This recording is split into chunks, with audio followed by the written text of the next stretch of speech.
Awesome. All right. Hey, how's it going, y'all? Just playing this No Man's Sky here, checking Plan out the protection falling.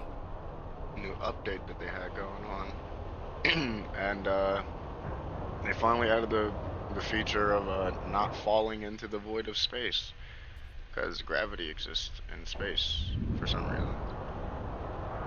So yeah,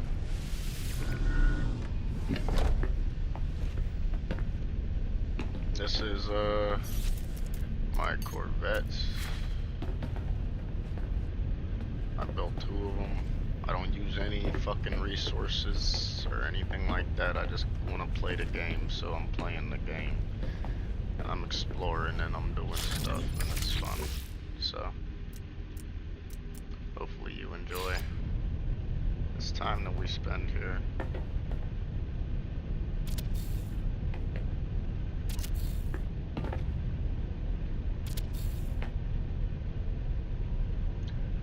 Because I haven't played this in a while.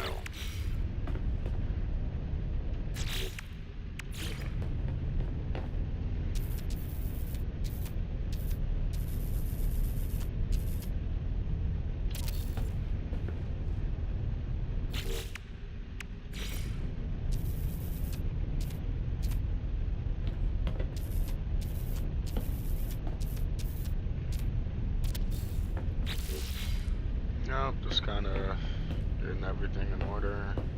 Putting some final touches on her.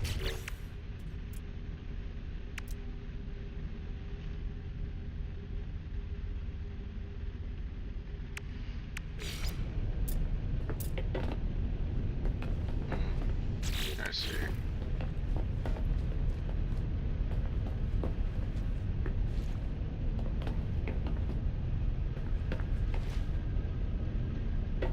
Yep, this is our view. There's one level. There's one more level. After this, got our med bay.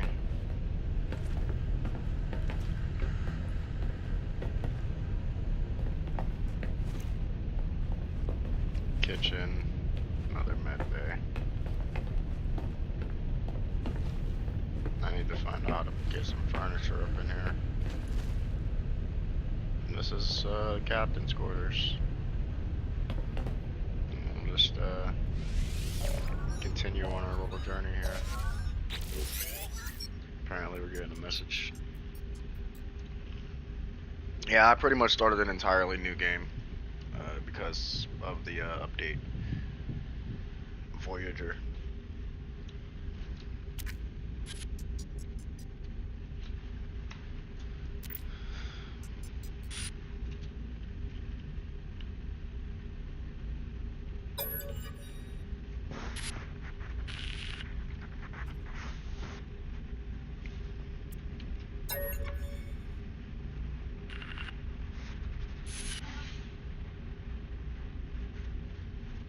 Oh, my hair is all stuck together.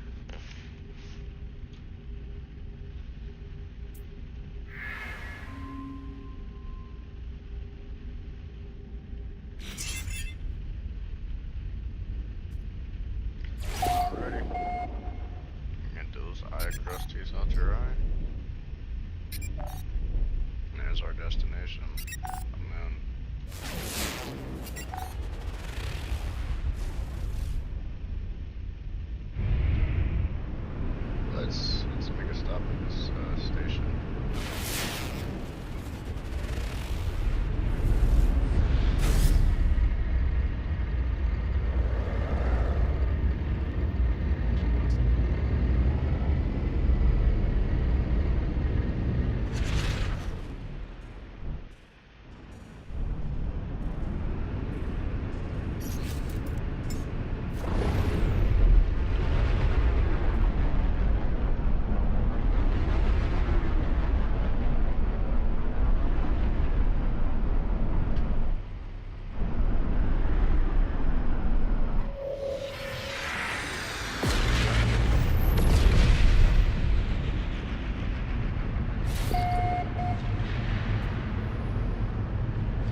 badass one.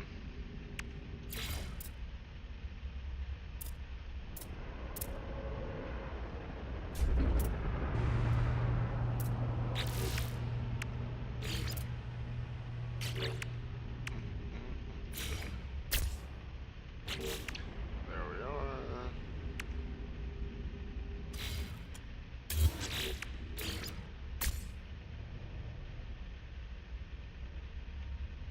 Alright, cool.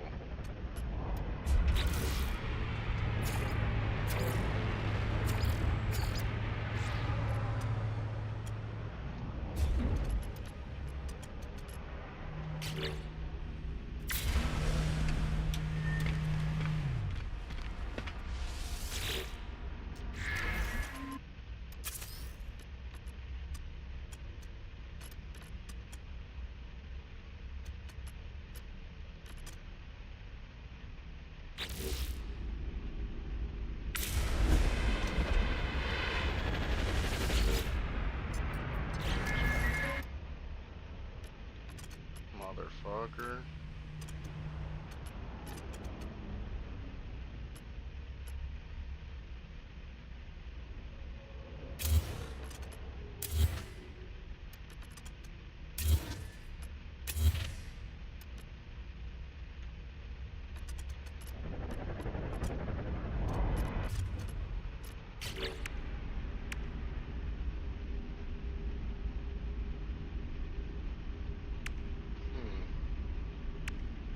This is really no way I can design this any better, like, as of right now, as far as I'm aware. I don't really have any incentive to.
Received. Product received.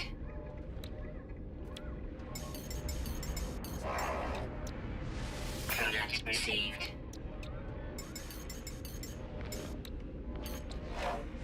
Product received. Product received.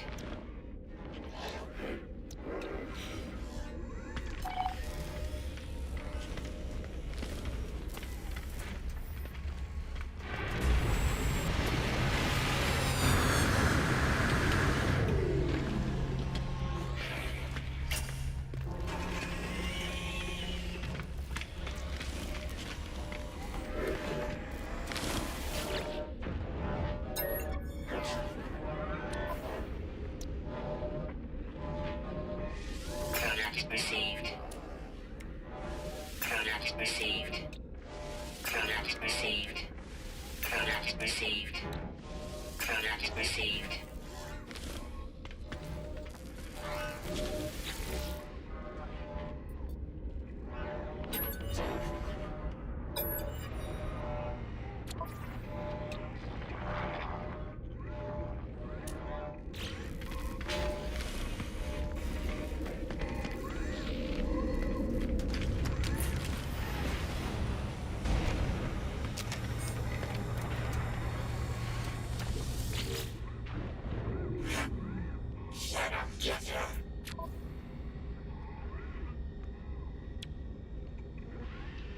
Gonna sell me an actual gun. Maybe. Hopefully. Product received. Product received. What a shame. Product received. Alright.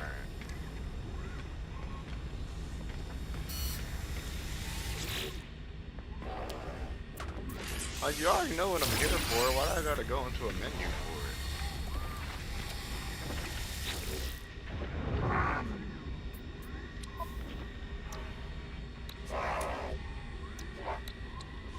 Product received. Product received. Product received.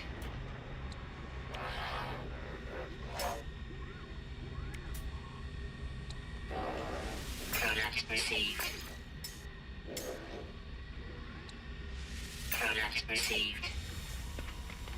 Alright. Let's,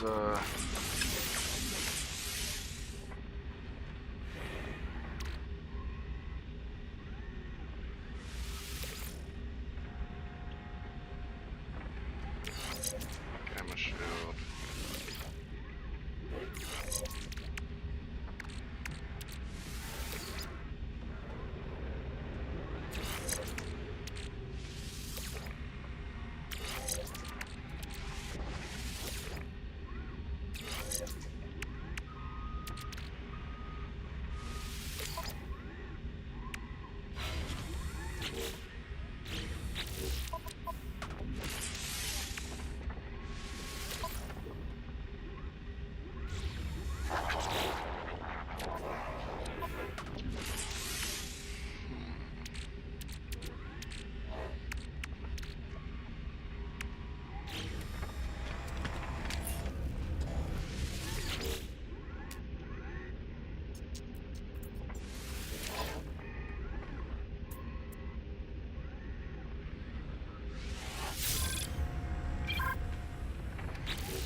Technology installed.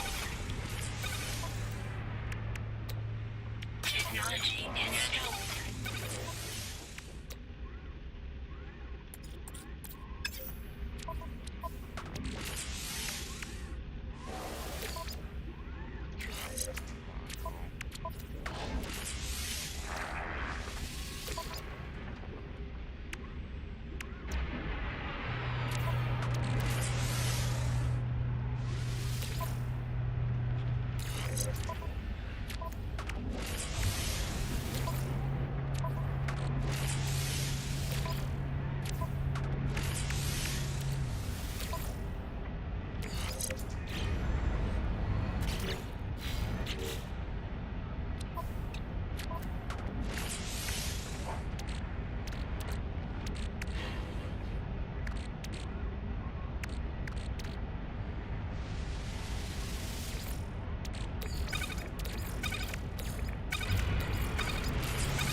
Okay.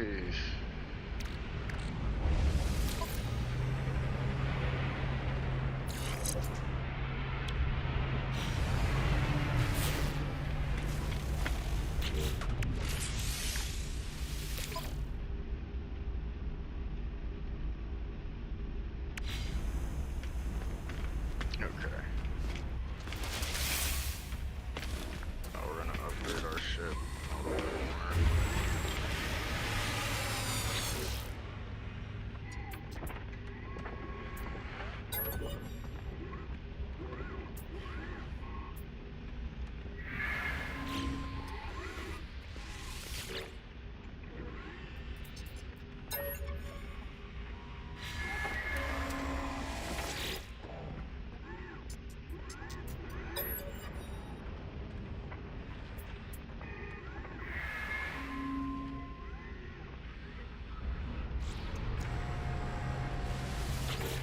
This is, you can consider this a tutorial on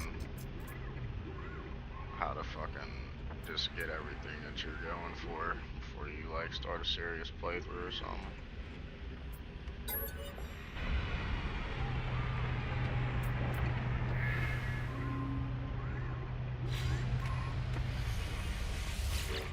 Alright.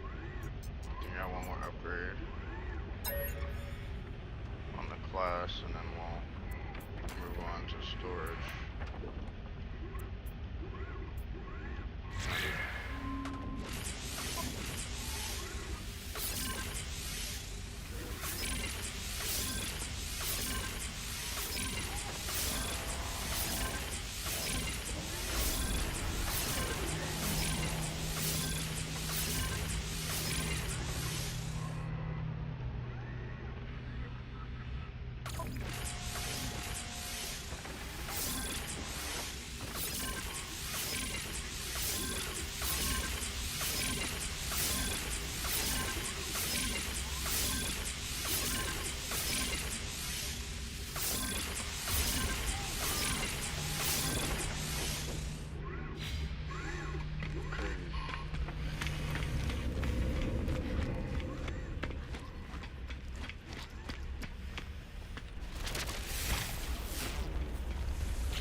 Oh my gosh.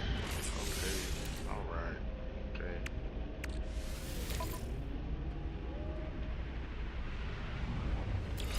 Yeah, let's get you on there now.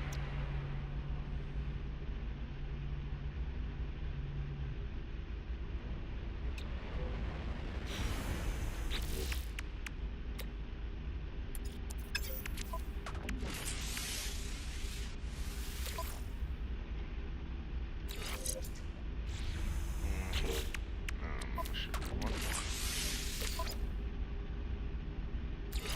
Photon cannon upgrade, maybe. And then. Yeah, anything else? What's this? S-class reactor.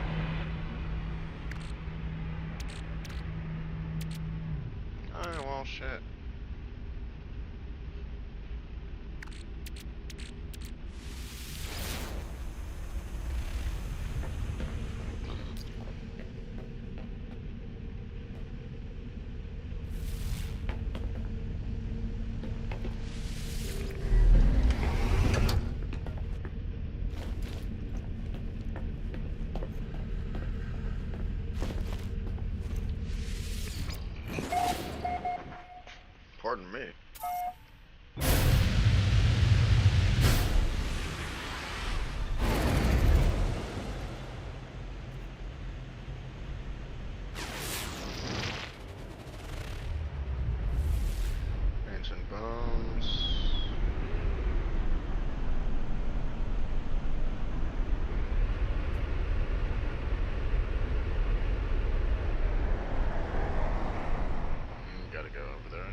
gonna roll a blunt. I'm gonna keep this copacetic by going downstairs and like giving you a view or something.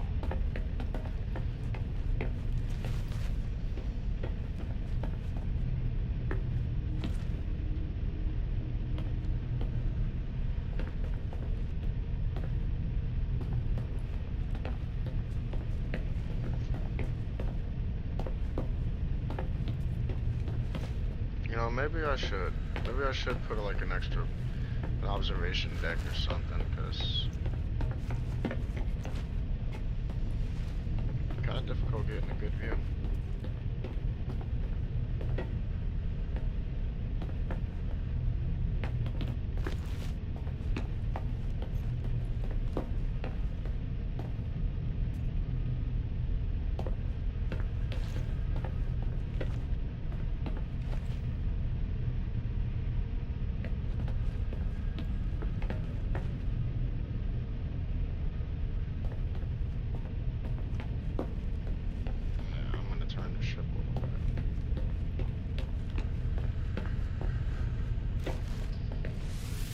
Because obviously,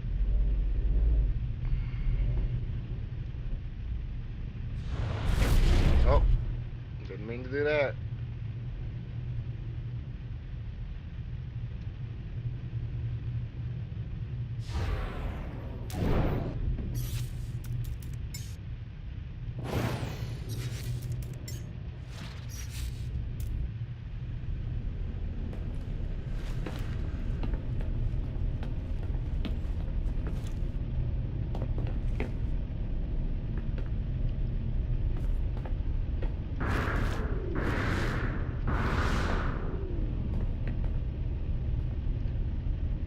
This is perfect.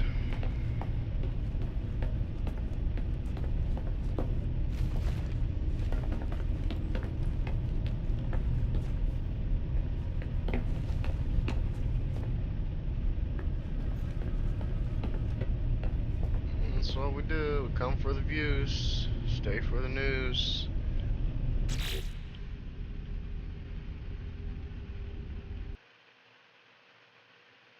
Wow, Epstein just exposed Donald Trump from the grave. Because you have Epstein himself talking behind the scenes about the man who knew about the girls, the dog that has embarked, Donald J. Trump. Or because Democrats on the House Oversight Committee released 3 bombshell emails this morning that they got from Epstein's estate, not the DOJ, which explains how they got around Pam Bondi's Stonewall. Because in case you've forgotten, it's been 3 months and a week since the committee subpoenaed the DOJ for all Epstein-related materials, and they've still only received a tiny fraction. And just the bits we've gotten today may explain why. It may explain why Pam Bondi's been acting how she's been acting and why Mike Johnson's been acting the way he's been acting. But getting into these emails, and as for the context, they're all from after Trump and Epstein's supposed breakup in 2004, as well as Epstein's 2008 plea deal in Florida. So for the first email, it's from April of 2011. It's from Epstein to Ghislaine Maxwell, in which he says, "I want you to realize that dog that has embarked is Trump. The victim spent hours at my house with him. He has never once been mentioned. Police chief, etc. I'm 75% there." With then Maxwell appearing to respond, "I have been thinking about that." Then the next email is from December 2015, when the author Michael Wolff told Epstein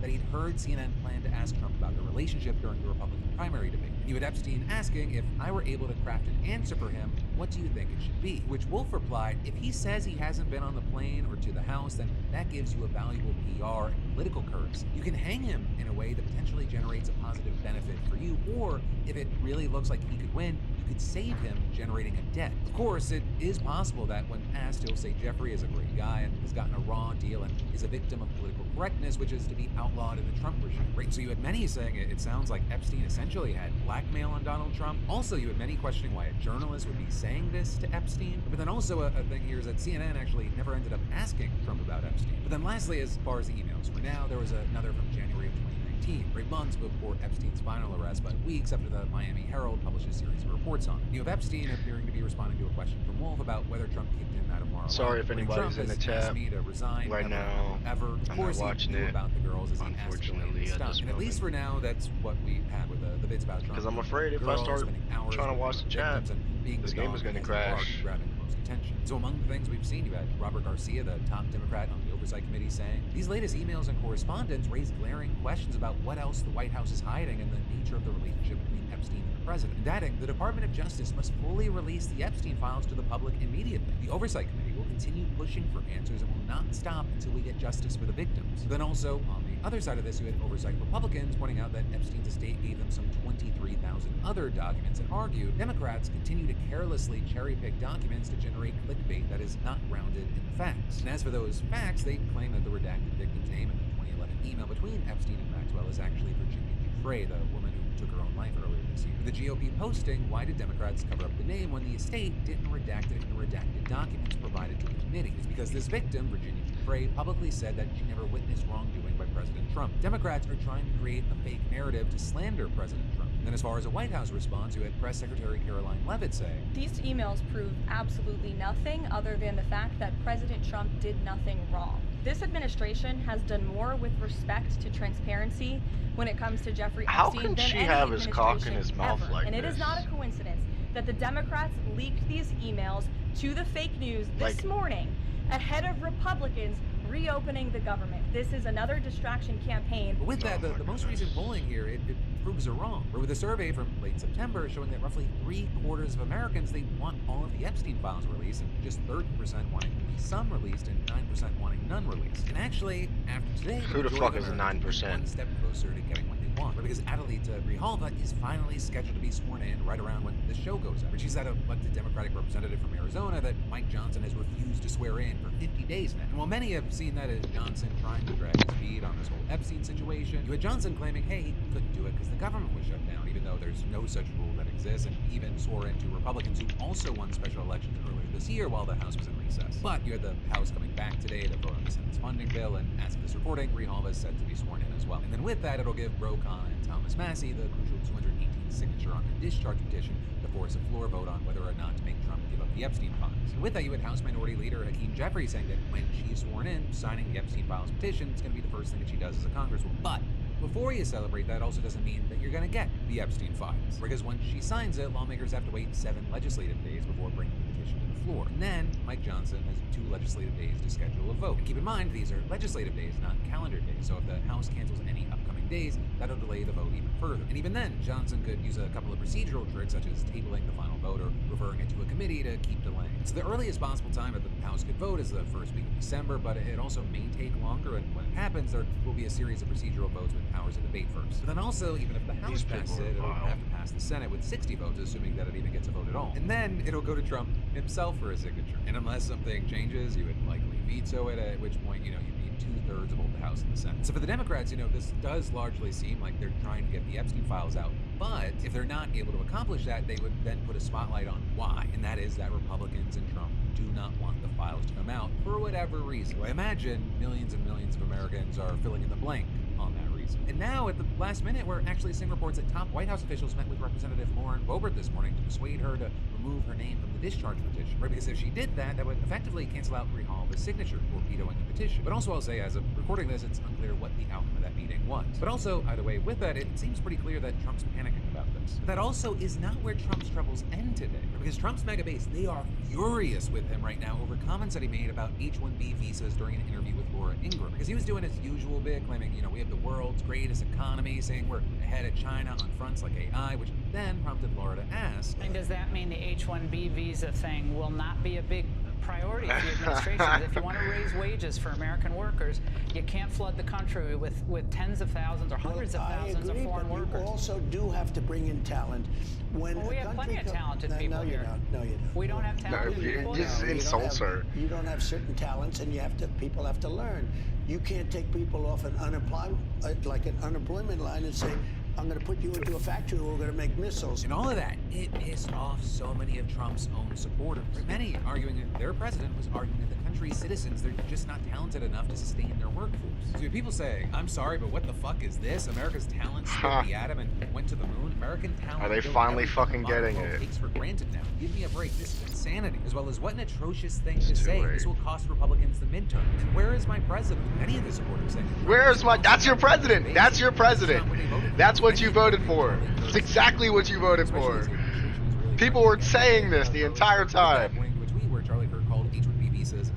So as the outrage was building, you had people like Marjorie Taylor Greene, who really hasn't been afraid to buck the Fucking party and Trump recently, duh. using this moment to say, I believe in the American people. I am one of you. I believe you are good, talented, creative, intelligent, hardworking, and want to achieve. I am solidly against you being replaced by foreign labor like with H-1Bs. I am America first and America only. And that last line is very connected to a big divide and shift we've seen in the right wing right now. Because seemingly more and more each day, you have more people saying that President Trump is either actually Israel first or tech oligarch first. And that's been creating more and more dissent among Republicans, and specifically inside of MAGA. The outrage with Trump, it definitely wasn't just MAGA. You also had people on the other side of the aisle slamming Trump for hypocrisy, saying the most anti-immigrant president in recent history now says that Americans are just too stupid and untalented to do most of the jobs that we're going to need to bring in foreigners to do. Quick refresher with what H-1B visas are: they allow companies to hire highly qualified foreign workers with very specific skill sets, so that the U.S. has top talent and is competitive in fields like STEM, medicine, and more. They're supposed to be temporary visas. Cheers. Applicants have to have certain educational requirements to qualify. These visas are actually capped every year, so only a certain amount of people get them annually, so they're kind of coveted. You know, this issue, it's not a new one. H-1B visas, it's been a divisive issue on the right for a long time.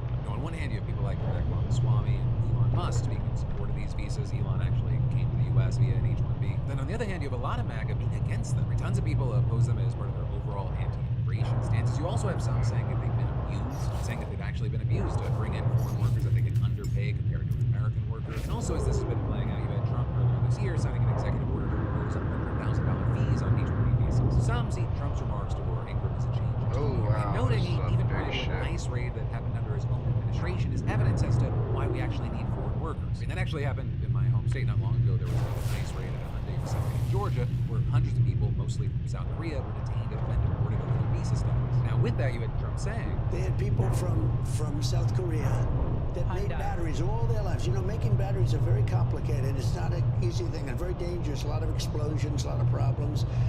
They had like 500 or 600 people, early stages, to make batteries and to teach people how to do it. Well, they wanted them to get out of the country. You're going to need that, Laura. and then this morning you also had Kristi Noem going on Fox News to address Trump's comments. And there, she just kind of defended the administration's general visa strategy. And we're going to keep using our visa programs. We're just going to make sure that they have integrity, that we're actually doing the vetting of the individuals who come into this country, that they want to be here for the right reasons. And that's what I think is so remarkable is under the Trump administration, we've sped up our process and added integrity to the visa programs. Didn't you, like, shoot a dog, bitch? But Like- also, more people are becoming naturalized under this administration than ever before. More people are becoming citizens. But all of that, it also did not go over well with a largely anti-immigration base. I mean, tons of conservatives, again, writing things like, we do not want or need more people to become citizens. Are they trying to lose the base? How can they be this out of touch? And we didn't vote for this. You even had some commentators like Mike Yes, you Cernovich did. saying he's not in the mood to defend Trump from all the Epstein allegations because of this visa issue. It's kind of cool to learn where certain people's lines are. You know, ultimately, that's where we are right now. And I really would love to know your thoughts and reactions, whether it be the H-1B visa situation or the Epstein emails of it all. And then we've got more news for you in just a minute, but first let me say, you ever been strapped by $5 and your bank acts like you committed tax fraud? Because yeah, that's why today's sponsor, Current, exists. It's the banking app built for real people who are tired of getting punished for just, existing. Current, you can get a paycheck advance up to $750. I mean, that's the difference between peace of mind and panic Googling how to sell plasma fast. Or maybe you overspend a little. Same thing. Current's fee-free overdraft gives you up to $200 in breathing room without the gotcha fees. Waiting till Friday to get paid for the ancient history. Current, you can get your paycheck up to 2 days early because your bills don't wait, so why should you? Also, do you need to build credit by pay credit cards? The Current Build Card helps you raise your score safely. I mean, users see an average 80-point jump in 6 months. Plus, you can also earn 4% on savings and use 40,000 plus fee-free ATM nationwide. It's fast, it's flexible, and it's built for 2025, not 1995. Hey, scan that QR code or head to current.com/Phil and use code Phil for $50 on us. Terms and conditions apply. Then next up in the news, we've got to talk about how Trump sent more than 250 Venezuelans to a Salvadoran prison, and they were harassed, tortured, and abused. And Trump and company did this knowing full well that they'd be mistreated and even face threats to their lives. And that, according to Human Rights Watch and Cristosal, which is a group focused on investigating violations in Central America. And, very notably, this is also the same group that was recently forced to suspend its operations in El Salvador due to threats from the government. And the government there didn't seem to be big fans of their work documenting conditions in the prison system. And so keeping that in mind, this report is based on dozens of interviews and independent forensic analysis of injuries sustained by detainees. Right, they were freed back in July as part of a deal that included the release of people from the U.S. being held in Venezuela. The Secretary of State was saying at the time that the American citizens and permanent residents had been arrested and jailed without due process, and also calling for the restoration of democracy in Venezuela. That, of course, as the Venezuelans arrested in the U.S. and jailed in El Salvador were also not granted due process. Right? Many of them were actually asylum seekers who fled the Venezuelan regime, and according to this report, roughly half of them had no criminal record at all, and only 3% had been convicted in the U.S. of a violent crime. And that, despite accusations from the Trump administration that they were all terrorists and gang members. So again, at least under the law, even if that ended up being true for some or all, it wouldn't justify the mistreatment that they allegedly suffered while in El Salvador. Because according to the report, they received little to no medical attention, few opportunities to actually bathe, and almost no privacy. Some also saying that it was psychologically tormenting by the guards who never get out of line, no practical families, and then there also was a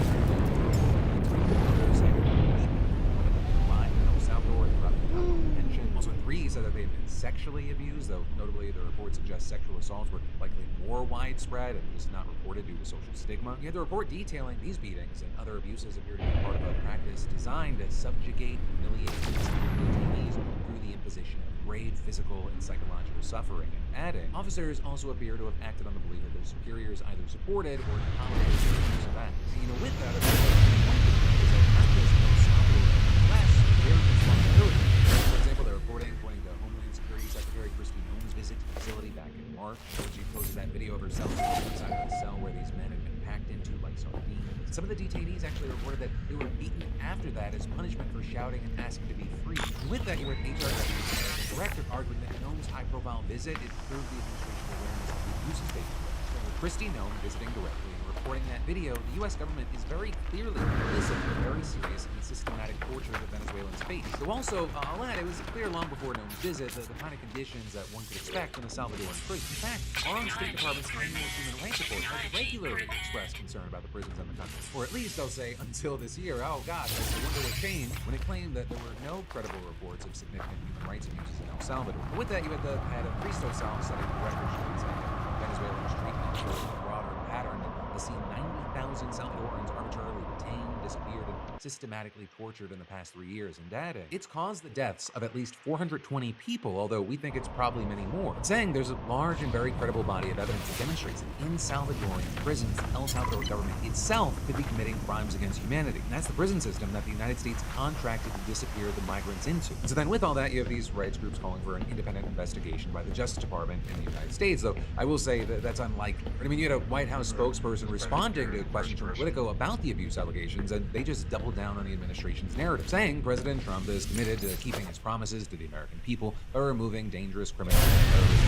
and aliens who pose a threat to the American public. And adding, Politico should spend their time and energy amplifying the stories of angel parents whose innocent American children have tragically been murdered by vicious illegal aliens that President Trump is removing from the country. So, we're gonna have to wait to see how this continues to play out, though it doesn't seem like the Trump administration is gonna change much. But also, like, a thing to consider, and this is kind of crazy, if you look around, there's actually a decent faction of Trump's base that think he's not being cruel enough. So oddly, and it's not equally, but it is a situation where he's getting hit from two different angles. And then next up in the news, the president is now directly pressuring the Supreme Court to rule in his favor in the legal challenges against his tariffs. Right? Because last week, the Supreme Court heard a pair of incredibly consequential cases against the president's use of emergency powers to impose sweeping tariffs. Or with the plaintiffs arguing that Trump doesn't have the authority to unilaterally enact tariffs without the approval of Congress, while the Trump administration claimed that Trump was able to impose the duties through the use of emergency powers. But a majority of the court, including key conservative justices, appeared to be skeptical of the administration's defense. And that's a massive deal because, one, if the Supreme Court strikes down Trump's tariffs, I mean, there could be major economic consequences and a messy unwinding that would require the government to refund money that American importers paid for the tariffs. And two, it would mark one of the few times that the Supreme Court actually moved to limit Trump's power after what seems to be like endless rulings that have dramatically expanded his executive authority. And so to no one's surprise, Trump is fighting tooth and nail to make sure that just doesn't happen. But he's repeatedly threatened that a court ruling against him would literally destroy the country. And in a post on Monday, he claimed that, quote, the actual number we would have to pay back in tariff revenue and investments would be in excess of $2 trillion. But then he later upped that number to $3 trillion and added, it would not be possible to ever make up for that kind of drubbing. That would truly be an insurmountable national security event and devastate devastating to the future of our country, possibly non-sustainable. Now, notably, it is true that various estimates have put the revenues from Trump's tariffs at between $2 and $3 trillion over the next decade, but there are a number of important caveats. First of all, the higher-end estimates don't usually account for the negative economic side effects that the tariffs could bring, or like tariffs that other countries place on the United States in retaliation, increased inflation, higher prices, and lower GDP. In fact, one study by the Tax Foundation did account for external impacts, and they estimated that all told,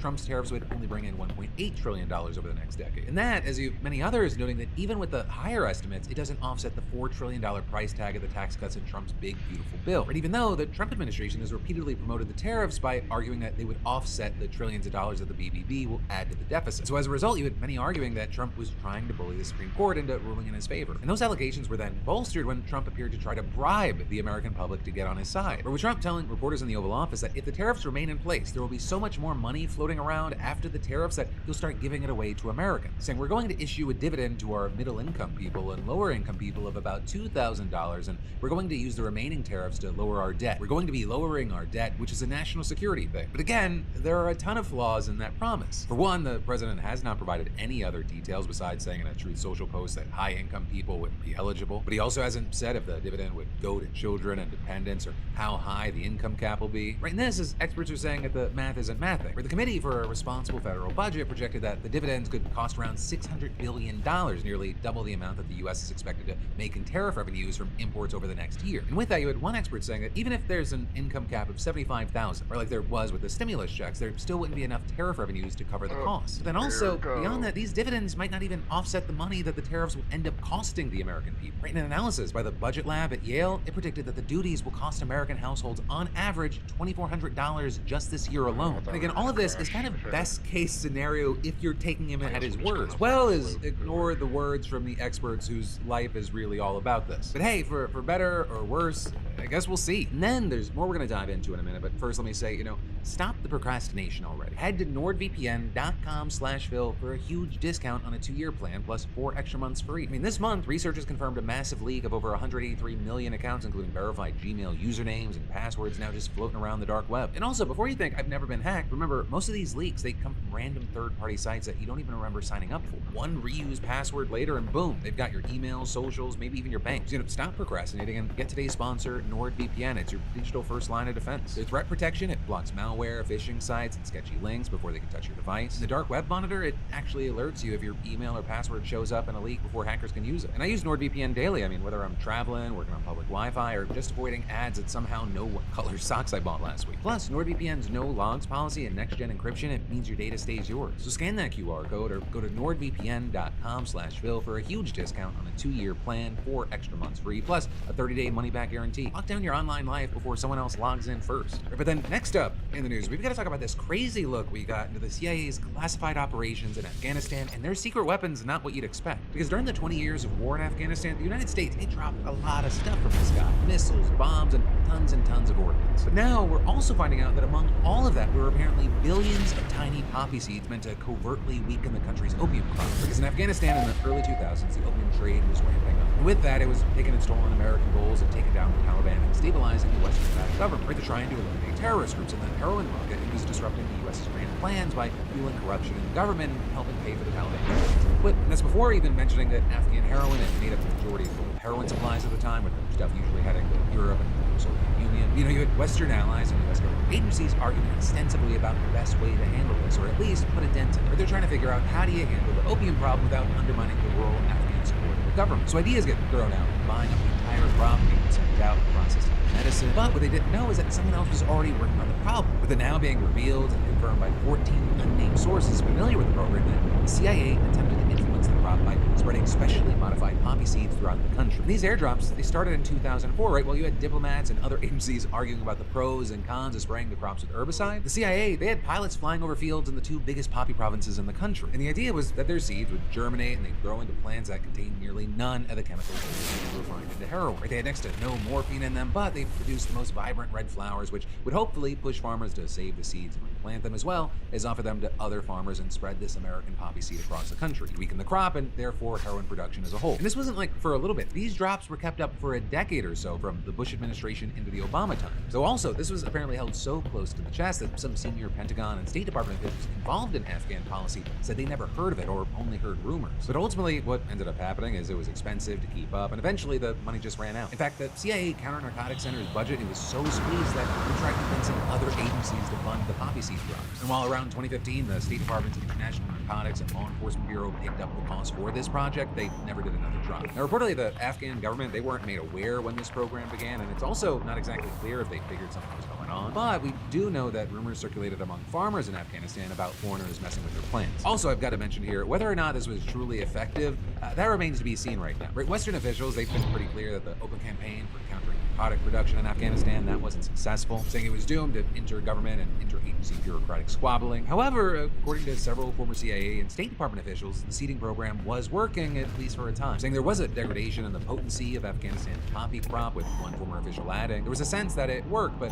maybe over time it worked less well. The juice wasn't worth the squeeze. This is actually an example of creative, out-of-the-box thinking by the agency. It was dealing with a problem in a non-kinetic, non-military way. And the numbers certainly reflect that something happened while the program was running, or with a 2018 report finding that there was a drop in the poppy crop between 2007 and 2011, but it jumped right back up after that and then skyrocketed in 2016. In the report reading, no counter-drug program undertaken by the United States, its coalition partners, or the Afghan government resulted in lasting reductions in poppy cultivation or opium production. And so all of that, one, I think it's just very interesting news that we should talk about, especially because, two, when you see stories like this coming up, it also makes you wonder what is secretly happening right now. Because there's so much to be like, wow, that's crazy, about what we know is happening. It really just makes you wonder what else is there. Then, finally today, as we're winding things down, I want to end with a congratulations and one more thing. Starting with a congratulations to Andrew M., SeatGeek's latest weekly winner, who just scored $500 in tickets and is planning on seeing John Mulaney. For the rest of y'all, that's right, SeatGeek is still giving away $500 in tickets, and you should definitely enter today if you haven't already. You can imagine being the next winner and snagging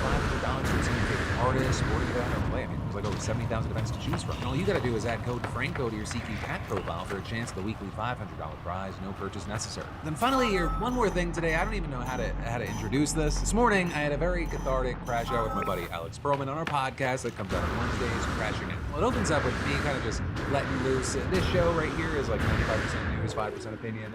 This podcast is the opposite of that. One of my favorite things to do on the pod is to kind of slowly wind Alex up and then let him go. So for today's PDS, I thought we could go out on me getting Alex to go off on Ben Shapiro and the MAGA Civil War that's playing out right now. I remember back in fucking 2006, sitting on MySpace, hearing about Ben Shapiro for the first time, and he was like 19 years old, and he was just like, I'm Ben Shapiro, and I like violin and hate rap music, and porn is part of evil, and I wrote a book about it. His job was always to make mum-ums and pop-ups want to pat him on the head and say he was one of the good ones who was, he was a kid, and now he's 40. He's in twink death, okay? Ben Shapiro is in twink death. That's the pull quote. Make that the fucking clip. Put it up on Instagram. Ben Shapiro looks like he thinks he still looks young. He's not. He has crow's feet. He is using Just for Men. Oh, there's been accusations about whether or not he's getting lip filler. All right, Ben, you're a 40-year-old man arguing with fucking streamers. All you do these days is watch TikTok clips. That's what you do. You're a TikTok reactor. You're not better than any of us. And this is all he's done for a very long time. So of course someone like Nick Fuentes will come in and not only eat his lunch, take a shit on the table and say, that's you. Because that's what he can do over and over again. Nick Fuentes can look down the camera and say, young man, you'll never own a home. You'll never own anything. Young man, you'll never be able to have a family. They are trying to keep it all from you. Who are they? I'm never going to answer that question, but you will on Twitter. Like, this is what a whole part of this thing is. And Nick Fuentes is following a very long line of, especially on the right wing, but especially if you follow recruitment from the Klan, recruitment from neo-Nazi groups, and other different white supremacist groups over time. He's just doing it digitally on a fucking stream with Super Chat. Back in the day, the Klan would go and they would circle right-wing rallies and they would pass out cards around the edges. Now instead, he is just on there and people are paying him $10, and then he's to ask him a question. It's fucking, this is just this is Yeah, where we are. And that, my friend, is where this video is going to end for now. But again, you've got more just a click away. Join us in crashing out the newest episodes here. It's like an hour, 10 minutes. It's my new favorite thing that I do. Also, a lot of people are saying, like, just watching it's very cathartic. And/or there's a newest PDS that you might not have seen yet. But with that said, thank you so much for watching. I'm Leo Faces, and I'll see you right back here tomorrow. It is a time of tremendous whiplash. First, Zoran wins in New York, thus driving all the worst people in this country completely insane. Then, the Senate Democrats vote to end the government shutdown in exchange for literally nothing, thus defeating the entire purpose of the shutdown. And now, Democrats in the House of Representatives release yet another batch of files further confirming something that by now is abundantly clear to everyone whose head isn't buried entirely up their own ass. President Donald Trump and his pedophile neighbor Jeffrey Epstein were pretty tight with each other. They were buds. Not really news at all, considering the mountains of evidence going back decades, including videos of the men partying together and statements from both Trump and Epstein about their closeness, along with more recent evidence like Trump's 50th birthday letter to Epstein where he talks about the certain things that we have in common and all their wonderful little secrets. Here's a nice drawing for you, Jeff. But the latest evidence does at least make it even more difficult to pretend the situation isn't exactly what it appears to be. Yeah, one of the big things that stuck out about this very long downfall of Donald Trump because of the Epstein files is that he has refused from the beginning to stick to any timeline that has been delicately laid out for him. Because he's like, I kicked Jeff out here for this reason. Actually, he was around, but I kicked him out for a different reason. I'm gonna make the reason I kicked him out of my club even more incriminating to me. If he was an actual criminal suspect, he'd be at the top of the suspect list by now, because, like, his story keeps changing. He seems guilty as hell. And what this latest leak shows is that Trump knew what was going on and kept him as a friend. Yeah. He's a good guy to have around, Jeff. To be clear, as damning as these new emails are, they're apparently not as damning as whatever Mike Johnson has been trying to suppress by literally shutting down the House of Representatives for 2 months. Less than a year ago, Trump administration figures like Attorney General Pam Bondi and the FBI's Kash Patel and Dan Bongino made releasing the Epstein files a top priority. And here we are, less than a year into this Trump term, and both Trump and the Republican Speaker of the House are doing anything and everything that they can to stop that from happening. And what are they hiding? Well, we still don't know, but we're getting the vibe that it's probably really, really fucking bad. Because every time that something new and horrible comes out, they try to stop even more from coming out, which would make anyone believe that there is more than what has already been seen. You keep showing us bad things, yes, but you keep preventing us from seeing this other thing. We are left to conclude that this other thing is even worse. Literally every couple of weeks, except during the shutdown, we've been getting new, worse stuff. And they keep trying to hide new, worse stuff. So there's definitely some more stuff there. There's still meat on that bone. Well, we'll get into the specific details of these new emails in a minute, but first, here's the New York Times with a pretty good breakdown of the situation as of Wednesday afternoon. The mocking and accusatory voice of Jeffrey Epstein emerged from a trove of more than 20,000 emails made public by lawmakers on Wednesday, including his claim that President Trump once spent hours at my house with a young woman who later accused Mr. Epstein of sexually abusing and trafficking her when she was a teenager. In a series of emails with friends and associates, surfacing first in a few messages selected by House Democrats and then in full by Republicans on the House Oversight Committee, Mr. Epstein described Mr. Trump as a dirty businessman who was borderline insane, untrustworthy, and worse in real life and up close than the image he sought to portray to the public. Mr. Trump, White House officials, and administration allies dismissed the disclosures as the utterances of a discredited sexual predator who had fallen out with Mr. Trump long before his crimes became publicly known. Carolyn Leavitt, the White House press secretary, called the emails a clear distraction. The president labeled them as a hoax. Yeah, and it's very noticeable that, like, House Democrats released some very, very damning stuff, and then Republicans were like, what? And there's some crazy shit in the stuff that they released too, although it's going to take a lot longer for a lot of people to comb through these. We won't know for a little while. Yeah, but even the stuff right out of the gate is damning, but it goes back to that same argument of them just not sticking to the timeline, because Trump praised Epstein after he said that he had kicked him out for stealing young women from the spa. Nothing makes sense. It's bizarre. Their reporting continues. Wednesday's document dump was the latest act in the rapidly unfolding political drama engulfing Speaker Mike Johnson and his Republican majority. They shuttered the House for the past 2 months, in part to forestall a bipartisan effort to force a floor vote on a bill to force the Justice Department and FBI to release a separate set of documents, this one involving their investigation into Mr. Epstein and his longtime associate, Ghislaine Maxwell. House Republicans are seeking to protect Mr. Trump while trying to assuage those in the party who view the Epstein case as an issue that transcends loyalty to the president. Democrats claimed that the sheer volume of the release was intended to distract attention from their revelations about Mr. Trump's actions during the time he and Mr. Epstein were close. Mr. Trump urged Republicans to reject any effort to revive a discussion of his relationship with Mr. Epstein, blaming Democrats for the release of the documents in a post on social media and writing that they were, quote, trying to bring up the Jeffrey Epstein hoax again because they'll do anything at all to deflect on how badly they've done on the shutdown. And you know, he wouldn't have that leverage to, even though it's a completely bullshit statement, he wouldn't have that little sting at the end if what happened on Sunday hadn't happened. Great job, Chuck. Yeah, and imagine how horrible he and the Republicans would look right now if what happened on Sunday hadn't happened. Thanks, Chuck.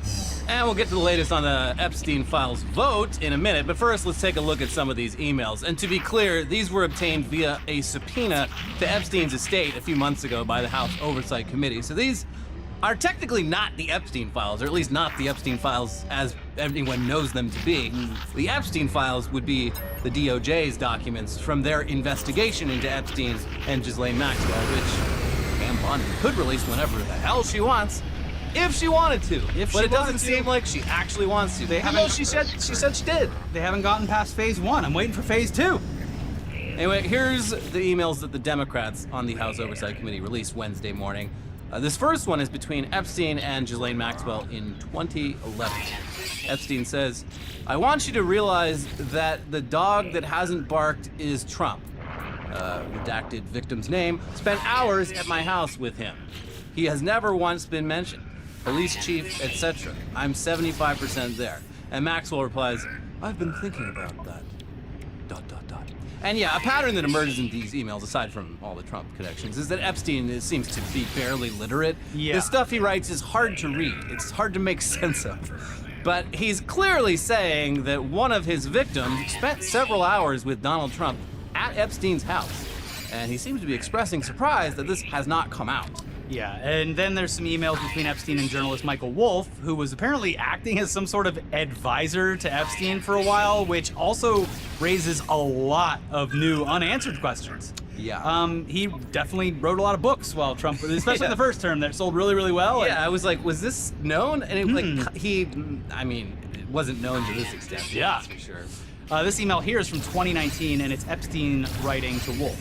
Victim's name, Mar-a-Lago, then some redacted info. Trump said he asked me to resign. Never a member ever. Of course he knew about the girls, as he asked Ghislaine to stop. Again, a lot of this is unclear, but of course he knew about the girls is pretty self-explanatory, and also contradicts Trump's insistence that he was completely unaware of what Epstein and Maxwell were up to.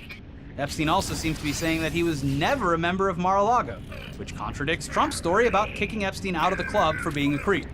You can't kick me out. I'm not a member. Yeah, a lot of Trump's stories falling apart here. I would, just based on how that world, I assume, operates, Trump probably just gave him, a free membership and then kicked him out. And his way is just being like, well, I was never even a member. No. So he let me party there for free because we had some wonderful little secrets in common. Well, also, yeah, it does have the added benefit of not having any paperwork tied to it. There's another correspondence between Epstein and Wolff from earlier in 2015. Wolff writes, I hear CNN planning to ask Trump tonight about his relationship with you, either on air or in scrum afterward. Epstein replies, if we were able to craft an answer for him, what do you think it should be?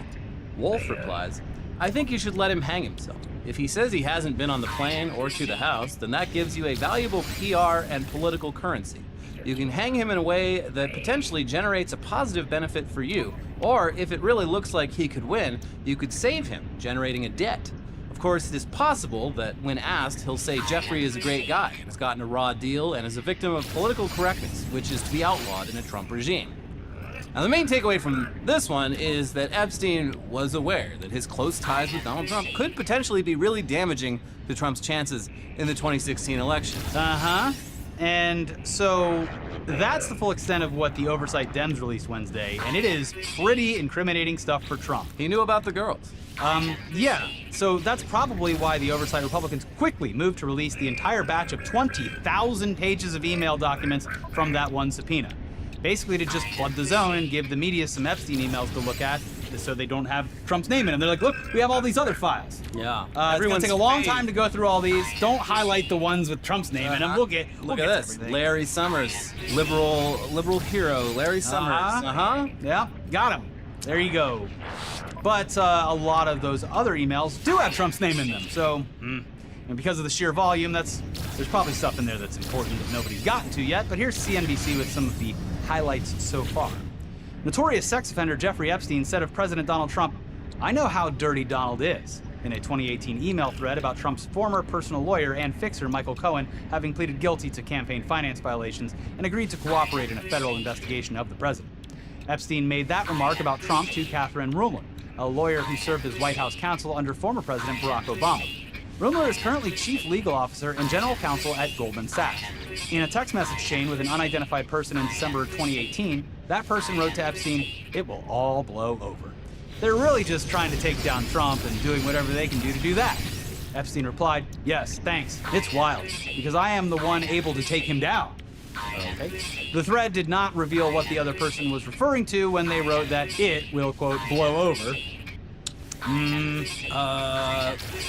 Yeah, all this seems pretty fucking damning. What did Jeffrey Epstein know about Donald Trump that would make him the guy who would be able to take him down? And what does Donald Trump know about his own life that has gotten him so damn furious about the release of further files? It makes one wonder, doesn't it? Because if all of this was bad, Oh, they're evil. like, what else is there? I mean, imagine what could be in there if Marjorie Taylor Greene was like, wait, hold on, I've been duped. If we're to believe she's being legitimate, but... Well, I mean, she doesn't know. Yeah. No one knows. Kash Patel knows. Pam Bondi knows. Well, Kash Patel's too busy flying around on his jet. Oh, God. They say Young college girlfriend. Yeah, what's the point of being FBI director if you can't just commandeer their jet as a personal vehicle anytime you... I've got my own sex plan with young women on it. He does. He does, yeah, he actually does. Anyway, here's another wild one that's been uncovered. It's Epstein emailing with former New York Times finance reporter Landon Thomas Jr. in 2015. And Epstein asks, "Would you like photos of Donald and girls in bikinis in my kitchen?" And then he seems to say that one of those bikini girls was Hawaiian Tropic model Lauren Petrella, which, quick side note about that, here's the Boston Globe back in 2016 describing a sexual harassment lawsuit against Trump that was later withdrawn.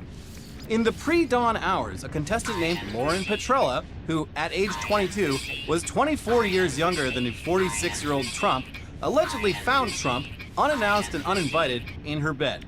"You said you don't sleep with men on the first date," he told her, according to the lawsuit filed by Hearth. "Now it's the second date, and here I am." Oh, God. Anyway, so that's the person in the email. Just, you know, it corroborates this isn't bullshit. There's real connections here. But also in that email, Epstein later sends a link to an article about Norwegian cosmetics heiress Selena Middelfart and says, "My 20-year-old girlfriend in '93 that after 2 years I gave to Donald." I hope South Park makes And in a separate response to that same email thread, Epstein writes, "Read the BuzzFeed Re My Airplane Logs and Hawaiian Tropic contest. Have them ask my houseman about Donald almost walking through the door, leaving his nose print on the glass as young women were swimming in the pool, and he was so focused he walked straight into the door." Like a dog. He's always saying people did things like a dog. And he's the one who this does is the it. most dog-like thing anyone's ever done. Flying towards those women like Bugs Bunny when there's a steaming hot pie sitting on a windowsill. He was floating. He could, but there was this impenetrable force in front of him. That's, oh my God. Yeah. It's all of this is fucking gross. And the fact that the guy is the president is just, wow. Anyways, there's probably a lot more interesting information in this giant batch of documents, but you get the gist. More will be coming. I'm assuming it's a lot of stuff to dig through. And in addition to further confirming Trump and Epstein's connections, the email also confirms something else that's taken a bit of a back seat to the Trump stuff. A lot of powerful and or influential people were friendly with Jeffrey Epstein well after he'd already been outed as a sex criminal. In addition to those already mentioned, there's emails with New Age wellness guru Deepak Chopra, former Treasury Secretary Larry Summers, and PayPal Antichrist Peter Thiel. Peter Thiel. That's interesting. Now that's interesting. That sure is interesting. And that's on top of all the names that we've known about for a very long time, like Bill Clinton, Prince Andrew, Bill Gates, and many, many more. It's a big club. You're not in. And that's not to say Epstein was running some sort of pedophile cabal like some believe, but it's certainly interesting that so many important people didn't let a sex crime conviction get in the way of that friendship. In fact, some of them seem to have what else covered is it? What else is it? Yeah, they just, What it's else just is something it? that You tell happens me. to people like us sometimes. What else is that? You get carried away. He should have been more careful, I guess. I mean, based on the emails that I've seen pop up through the day, like the theory of Epstein being like honey trapping these people intentionally seems more believable. I mean, we don't know. We don't know. There's a lot of questions, but at the very, very least, Donald Trump and a fuck ton of other people knew that this guy was fucking kids and decided to keep being friends with them. He's a good guy. He's good to have around. And may have used his services themselves. Maybe. We don't know. Maybe it's in the files. Would love to see him. Yeah. It'd be great to see those files to clear up any questions we might have. So there's two crazy things. One is like it'll be a very interesting next couple of days before that vote because every time that this has happened so far, he does something fucking nuts. So that'll be fun to watch. Not really fun to watch, but the other thing is that this all came out apparently because I guess Ro Khanna had seen an interview with someone that was working with the Epstein estate, and they're like, yeah, why don't you just subpoena the estate? You don't need to go through the DOJ. And he literally watched that interview and said, oh, I have the power to do that. Yeah. I'm gonna do that. And they did that, and that's why this happened. Yeah, I mean, it's good to see someone doing their fucking job. Yeah, it's just crazy that it was an interview with like someone who knew the Epstein estate lawyers and was like, oh, why don't you just subpoena them? Yeah, you don't have to go through the DOJ. They got a big old fucking server with like decades of emails. And they're waiting to give it over. They got a bunch of emails. I do have to warn you, they're hard to read. Epstein was basically illiterate. You're gonna have to piece these together. They're formatted fucking weird too. He does we got a bunch of them. He doesn't age into the right group correctly, but he writes an email like you would see a grandpa writing an email back in the 2000s. Yeah. Like, yeah, I got nothing out of that. Like, where do you want me? You want me to meet you at Culver's at 2 p.m.? Like, I don't know. Grandpa has liked the message. Anyways, this all came out right as the House went back into session after a long vacation, thanks to Senate Dems' idiotic decision to end the government shutdown this week. And after 50 days of waiting, Mike Johnson finally had no choice but to swear in Democrat Adelita Grijalva of Arizona, who's been just waiting for quite a while. Waiting patiently to sign that petition to get those files released. She swore her oath of office and then immediately did what they've been trying to delay this whole time. Yeah. Here's NBC News. After a weeks-long delay, Representatives Thomas Massie, Republican of Kentucky, and Ro Khanna, Democrat of California, secured the signatures they need to bypass GOP leaders and force a floor vote to compel the Justice Department to release all of the files in its investigation into Jeffrey Epstein. Representative Adelita Grijalva, Democrat of Arizona, who won the seat of her late father in a September special election, was the 218th signature on Massie and Khanna's discharge petition just moments after she was sworn into office on Wednesday. That number represents a simple majority of the entire 435-member House chamber. Under House rules, once a discharge petition hits that magic number of 218 signatures, the House must act on it, though 7 legislative days must pass before a vote can be called, which apparently is a long time. These people barely fucking work. That would typically mean they'd wait till December, but it is funny that they're like all of this and they're like, all right, we did it. We scheduled something. Yeah. We didn't do anything, but it's on the books. So yeah, it was 7 legislative days would have been like 2 more months. But Speaker Mike Johnson, Republican of Louisiana, who has opposed the effort, said Wednesday that he would expedite the process and bring the Epstein measure to the floor next week. It is expected to pass the House, but it still would need to clear the GOP-controlled Senate and be signed by the president to become law, which is unlikely. Yeah, just like the Affordable Care Act subsidies. He's not going to sign it. There's still time for him to be the hero, Massey said Wednesday of Trump. He could release all the files himself. But it seems like they were all scrambling over there to stop this, Massey said of the White House. And so that's finally happened. But yeah, now the Senate Republicans will be the ones to block it from moving forward, despite how extremely sus that makes them look.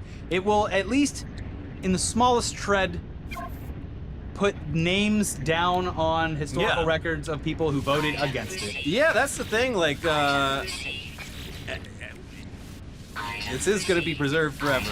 Yeah. And who is running cover for the pedophile? Yeah, I mean, I don't know if it's quite, well, it's apples and oranges, but it's similar to the way, for the past 25 years, it's like, looking back at who voted yes to invade Iraq is like, says a lot about someone as a politician, or how much money they've accepted from AIPAC. Yes. It tells a much bigger story than it would seem. And yeah, voting no on the Epstein files tells you a lot about a person. A lot of things that are not great. This vote in the House, it almost didn't happen, though. Trump, Pam Bondi, and Kash Patel were apparently begging Lauren Boebert and Nancy Mace to change their votes up until the last minute. Please, Laura! Luckily, neither of them did, which is pretty shocking to me, but whatever. Sure, it's still mostly a symbolic victory, but at least now it's an entirely new batch of politicians, the Senate Republicans, who will be in the awkward position of protecting pedophiles. So, yeah. If they're why are they trying so hard to hide the release of more information if there truly is nothing there? If this is all just a big hoax? A lot of this is very infuriating, but you know what's maybe the most infuriating thing is that Biden was in office for 4 years, and this shit was just sitting in a vault somewhere. Yep. And Merrick Garland never occurred to him, even when the election was getting. I mean, they should have done it much earlier, but even when the election was clearly not going Biden's way, it never crossed their minds like, oh wait, we have a bunch of evidence tying Donald Trump to pedophile Jeffrey Epstein. Maybe this would be in the public interest. It's because they don't just play by the rules. They give the opposition a 50-yard head start. Yeah. At all times. Like, well, this would be bad if we did. This would be really mean if we exposed someone's horrific actions in front of everyone. It would actually make us look bad if we exposed everyone doing these bad things. These Democrats should all retire from political life and start working at car dealerships. Yeah. Because that would be great for the public. Sure. Go in and be like, hi, I'd like to buy the car, and they're like, we're giving you a discount. Actually, we're going to give you another discount. Yeah. Please buy the car. You know what? Take it home. We're gonna take a huge loss on this. Fuck it. We don't care. We just want this to work out for you. Uh-huh. Hey, give me 5 stars when you leave a review. Or 3. I don't know. I'll take 3. Who cares? But moving on now to some other Trump news from this week. You may have noticed that houses in this country have become a lot more expensive over the past few decades, and wages have failed to keep up. There are plenty of obvious solutions to this, but Trump has another idea. And it's insane. It's crazy. You saw what we did with cars, and we said, no, we can go even bigger. The 50-year mortgage. You see, right now, we're going to get you into this house. It's a 30-year mortgage, which is a long time. But, yeah, it allows a buyer to pay off the full cost of a very expensive home over 3 decades. It's not exactly ideal because you are also paying interest, and over 30 years, that interest really does add up, and you're paying it first. You're paying the bank first. But it's pretty much the only way most people are affording homes that cost several times what they earn in an entire year. So let's do some math here. The average U.S. home price right now is about $500,000, and yeah, that's obviously way lower than what it costs to live anywhere near a city or anywhere you want to live, but let's just use that number. Mortgage interest rates right now are around 6.2%. So if you buy a $500,000 house right now with a standard 20% down payment of $100,000, you're paying off $400,000 over 30 years at an interest rate of 6.2%. At the end of that 30 years, you will have spent over $881,000 paying off that loan. That is more than double the loan amount. So yes, I mean, it's the only way for most people to own a home, but it's certainly not ideal financially. It's even worse than that because a lot of people are not doing a full 20% these days. No! So they immediately start out. You start out way behind, and because you're starting out behind, you also have to pay mortgage insurance. So you're like, it really, you have so much working against you. Yeah. It's kind of antiquated. But yeah, it's you can really get fucked by this. Yeah. It's a huge source of revenue for the banks, and we love the banks, don't we, folks? Again, they get paid first before you own any bit of that house. But now let's change that formula. Let's change that loan from a 30-year loan, like you can find today, to a 50-year loan, like what Trump is proposing. Mm-hmm. So before, the monthly payment.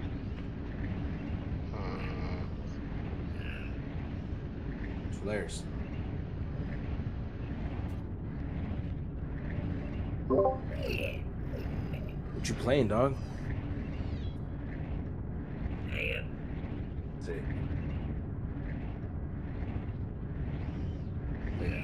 Real quick, when can I start fucking the prostitutes in Cyberpunk?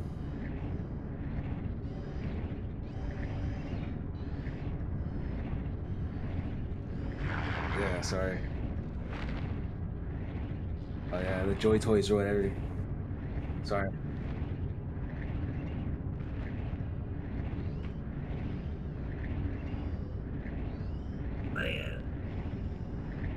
So is that like, cause I'm at the point where he got blasted right now. He got blasted. He got blasted by Dex, and he's fucking has that terrorist in his mind. So am I ready yet, or is it further down the line?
Time to go to Figueroa Street. Item received. Item received.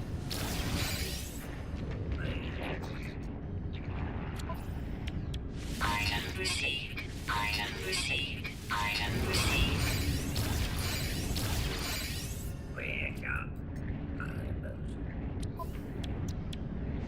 Item received. Item received.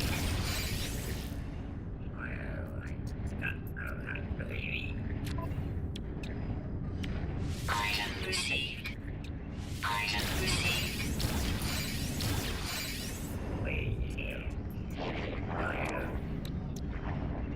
Item received. Item received.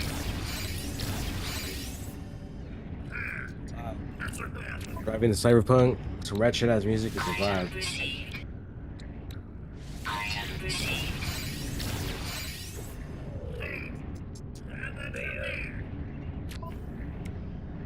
Item received.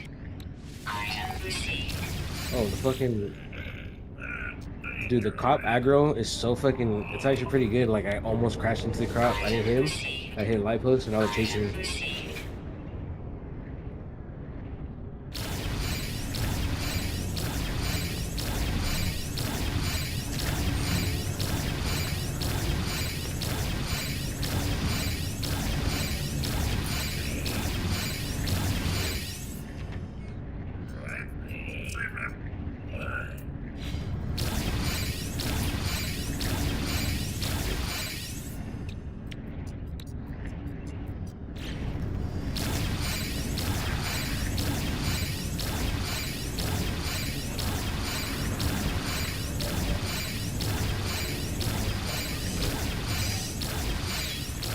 Oh.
Back on our mission of finding Figueroa Street.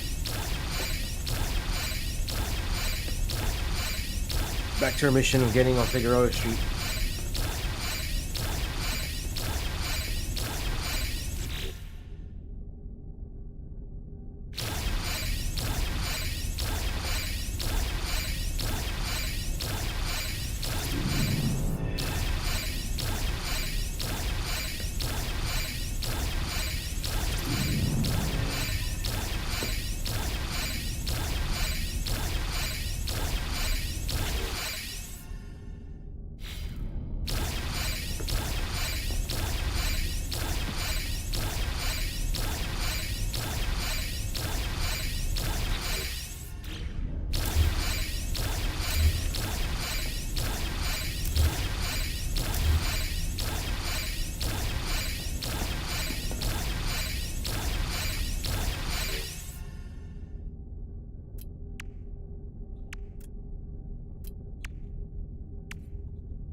Yeah.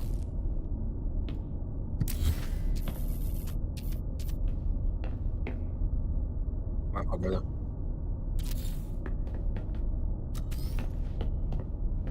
Now say something out of pocket.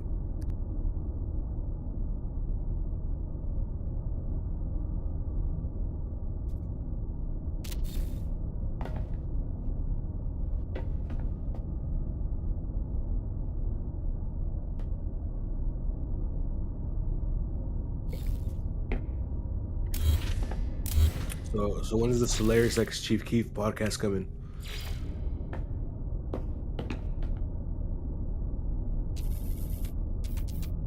They don't want that. They don't want to hear the truth.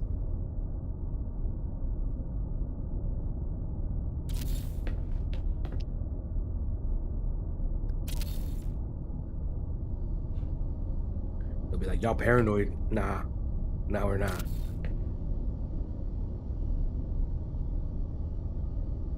Like-minded.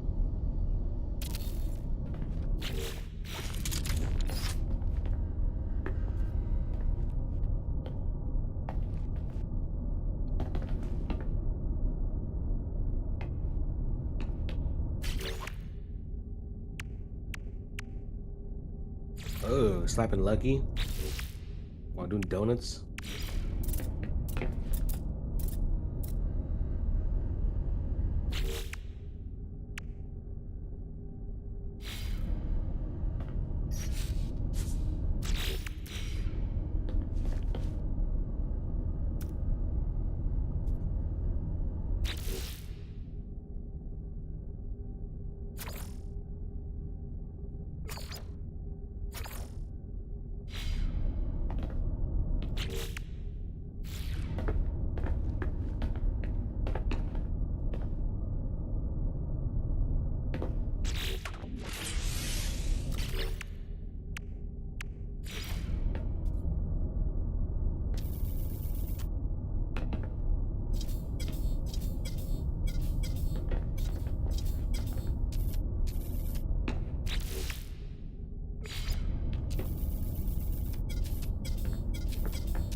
I hate how you can't control the speed on PC when like you're driving.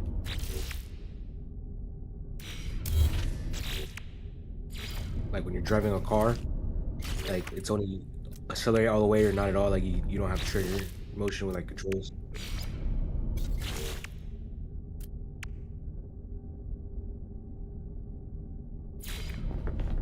Probably get one of those you probably have to get one of those super expensive keyboards that like actuates at the slightest touch. Like macro it and shit.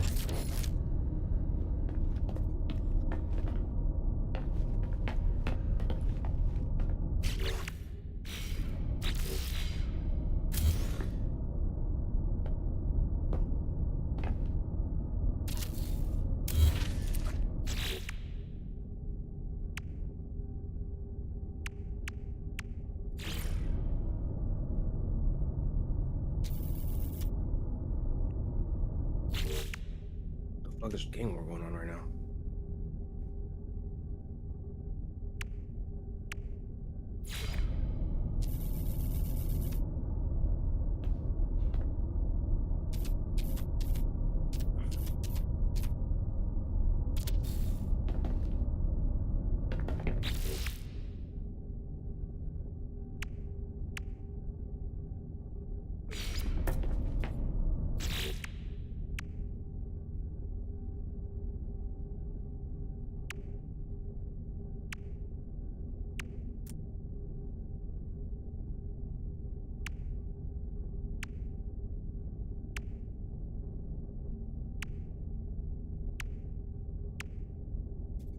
This fucking bitch ran into the cops.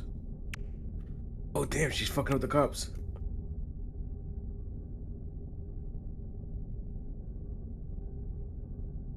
Why am I getting shot at?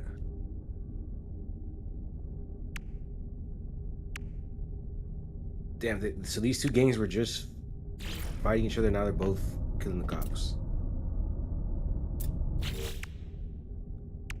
A common cause.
have found the escorts.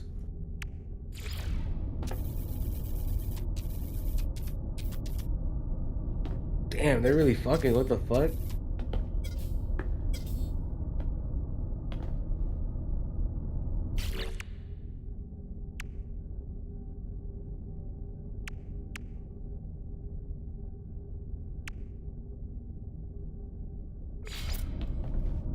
All I know is them titty mechanics be fucking them titty jiggles, bro. The physics are A1.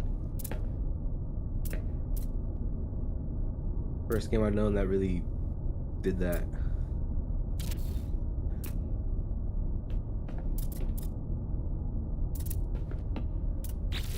Oh hell no! There's male Joy Toys.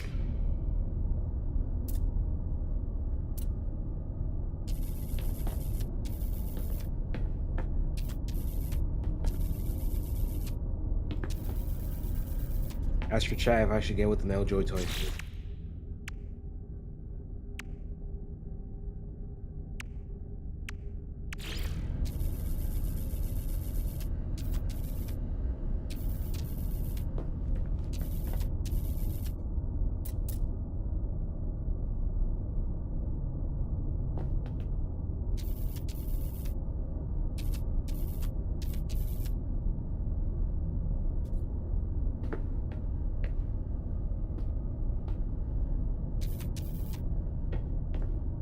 I think everyone likes the goon.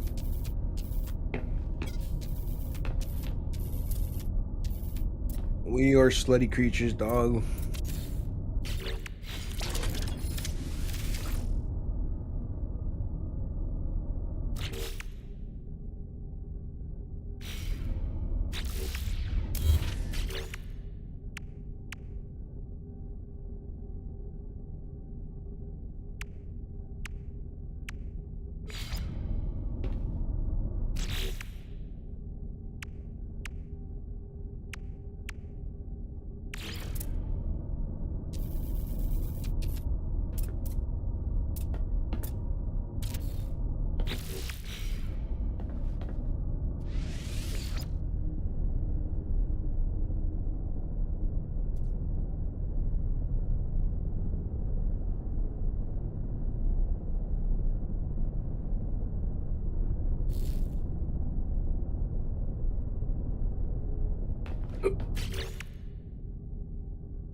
Is it me or oatmeal cookie slept on? Is it me or are oatmeal cookies with raisins or they slept on?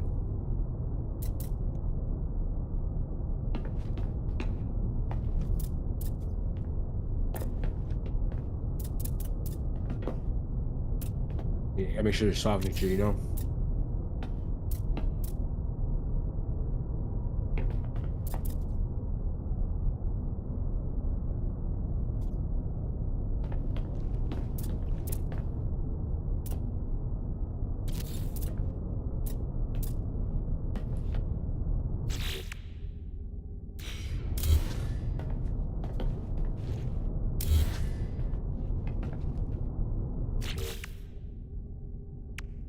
What products?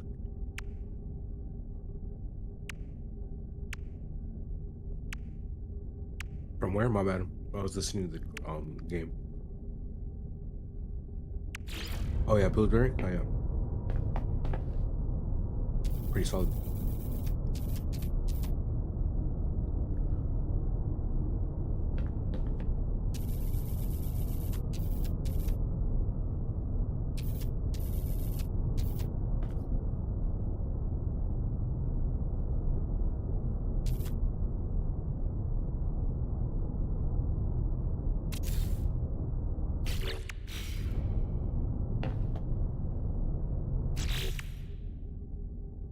Oh fuck. I'm gone.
Bye.